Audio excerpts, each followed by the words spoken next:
Je vais m'intéresser à la notion de courbe représentative d'une fonction et des points qui constituent cette courbe.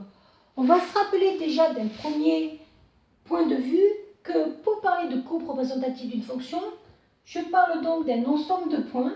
Par exemple, ici, je fais une courbe au hasard qui va former une courbe, et la particularité, c'est que chaque fois que je prendrai un point de cette courbe, un point M, sera défini par des coordonnées x, y.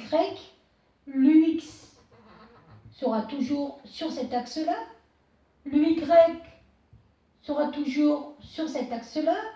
Ça s'appelle l'axe des abscisses, et ça s'appelle l'axe des ordonnées.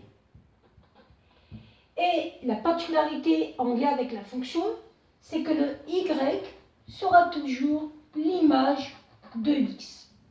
La question qu'on peut vous poser, c'est, voilà, je prends une fonction qui est définie par f de x égale x carré moins 2 pour x nombre réel. Ce que je note de cette façon-là, x appartient à rien.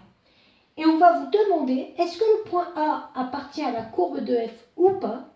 Est-ce que le point B appartient à la courbe de f ou pas? Pour le montrer, c'est assez facile. On va prendre le x ici et on va calculer son image. Donc on va calculer l'image de 2. Donc f de 2 égale. Comment on calcule f de 2? 2 au carré moins 2. Ce que je vais faire.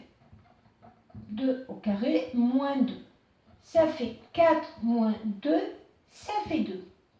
Et on vérifie si le résultat qu'on trouve au niveau de l'image est le même que le y.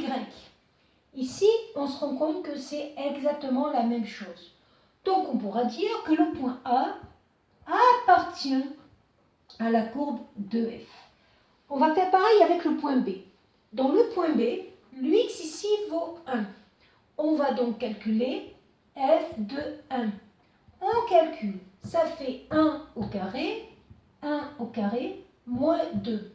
On n'oublie pas que 1 au carré, ça veut dire 1 fois 1. 1 moins 2 égale moins 1. Et on se rend compte d'une chose, c'est que le moins 1 ici n'est pas égal au y ici. Ça prouve que le point B n'appartient pas à la courbe de f. Voilà.